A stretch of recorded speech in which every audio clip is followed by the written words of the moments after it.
We traveled to northern Indiana to see firsthand the milk-fed veal industry's commitment to innovation, collaboration, and quality. Dr. Melissa Hake has spent her entire career caring for and diving deep into the health and welfare of veal calves. Today, she serves as our resident expert to help break down some misconceptions. Yeah, they usually come off the dairy farm around 3 to 4 days old. And then, they'll be with us till about 6 months old. So the typical veal animal comes off the dairy farm as a dairy bull calf. It's around 85 to 100 pounds. And they move into individual pens, just like a heifer raiser or a dairy beef raiser. And they're in those individual pens for about 6 weeks. And after they're out of those individual pens, which we kind of consider a nursery, so we want to make sure that they're healthy and their immune system's up before we move them into group housing. And then after 6 weeks, they move into the group housing like you see here. We work really closely with the dairy industry. We want to make sure that we get healthy bull calves, and that kind of sets us off for a good start. And if they have a good start, once they move into here, it makes it a lot easier. So they'll be in this facility in our finisher stage for up to about 6 months old. American Veal Association's Steve Anderson serves as another expert as we learn more about veal. Size is the biggest myth when talking about veal. Consumers' preferences are what drive the veal market, just like in any other industry. Older calves mean larger portions, yet still creating traditional flavor and tenderness. Yeah, well, traditionally, veal was a younger animal. Now these calves that you'll see today are a month from market, and they'll weigh 500 to 550 pounds when they market. So the American public's looking for a larger portions as far as the cuts. Mm-hmm. And the veal today is a pink veal, so a lot lighter than beef, but it's kind of what the American people are looking for today. Now that we have busted the size myth, the most important might possibly be how veal calves are raised. The American Veal Association has set new guidelines for members focused on cow comfort, traction, and cleanliness. Yeah, so this year, mission accomplished. We have all the members of the AVA are now doing group housing like you'll see today, where calves are in sunlight and they're running around and in groups, and plenty of square footage to lay down, stand up, turn around, and be very comfortable. We like to keep calves obviously as healthy as possible, and so going to group housing has definitely been a good movement for them. They can stand up, lie down, turn around, groom naturally, interact with their friends. And so the pens that you guys see here have 5 to 6 calves per pen. And it's just like school, everyone has a different personality. So, if we have some, more dominant animals, they get to go in a group together. If we have some more docile, non-dominant animals, they get to go in a group together so that everyone kind of gets their fair share of the food too. The flooring is like a comfort flooring. The calves stay very clean, and it's almost a little spongy, so they're very comfortable when they're laying down.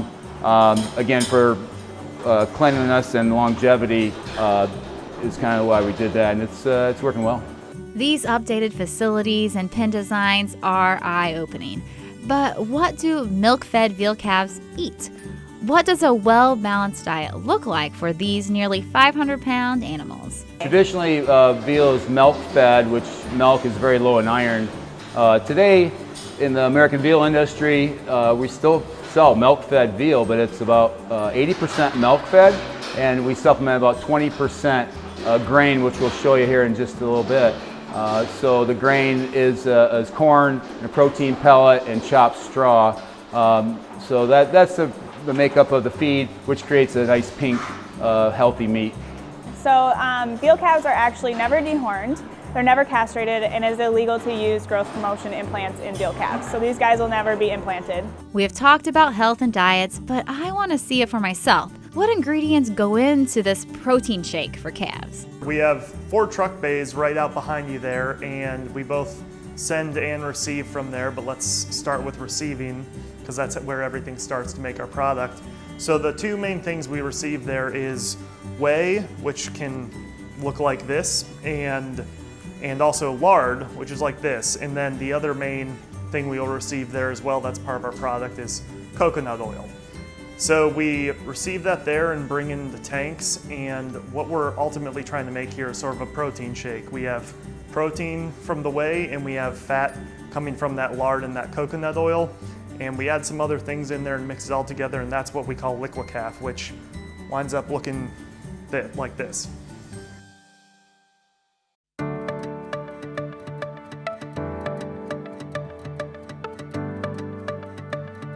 From the plant to the farm, calves are monitored daily. Farmers have a true support team to monitor nutritional needs, sanitation, and health. I walk through with the farmers. We're checking for the activity of the animal. If he's healthy, we go through, we do sorting according to size of the animals, the speed that the animal drinks. Are they up and alert? Do they get up and stretch? Are they in a healthy state? And then we can sort and do things as needed through that. Sanitation, I come in, we check daily in the pens, make sure the troughs, the areas where we're feeding the calves, they're clean. The feed systems themselves are kept clean. Don't have any, I check for bacteria counts in those areas, and just check on a cleanliness basis as you come into the farm. When I go to the farms and go through, I'm looking for the health of those animals. When we have a health issue, then I'm in contact with Dr. Hake. Her recommendations is she can walk me through. I'm not a veterinarian, so I use her assistance to go through, work with those growers to keep the health of the animal. The health and comfort are the utmost importance to us, so we work with her to make sure the animals are taken care of the proper way as far as health-wise. That support team becomes family, each having the same goal: happy calves. Most farms, they don't like to see me a bunch, but I like to be there 1 to 3 times a week. A lot of the relationships become very personal. The growers that need the most help is where I'm going to be at most of the time. Typically that would be a new grower, somebody that's just started, teaching them the right way to do things, walking them through it till they're comfortable with what they're doing.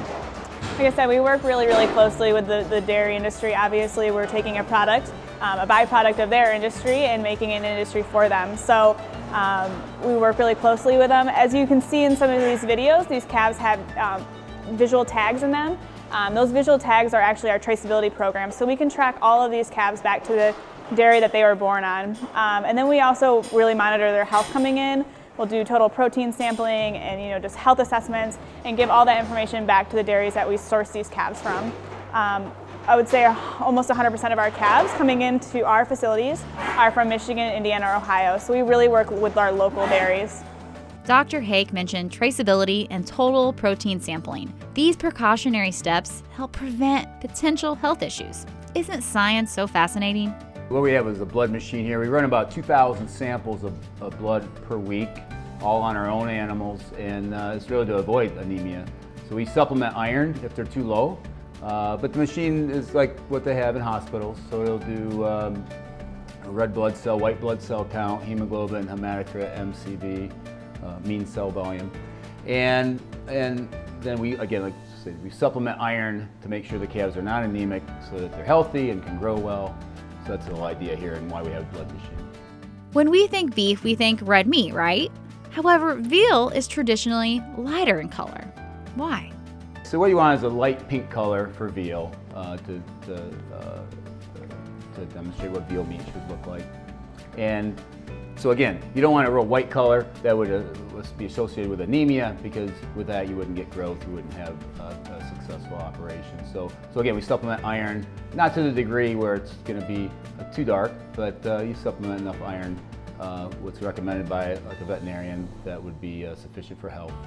Veal is likely hard to find in U.S. grocery stores and more commonly found on menus at restaurants, unlike in Europe where veal is king. But our American taste buds are changing and growth is here. So veal is big in Europe, and as the first generation came to America, a lot of people ate veal, and then as you get into second, third generation Europeans that lived here, I mean, we all got kind of Americanized, and veal wasn't as popular. But I think that's coming around again now. And I mean, traditionally, it can be an ethnic food, but now I think today millennials and all of us want to try different things, or different variety of meats and proteins, and so veal's a good alternative as well in that. To learn more about U.S. veal production and meet the farmers, veterinarians, and nutritionists responsibly caring for our veal calves, visit AmericanVeal.com.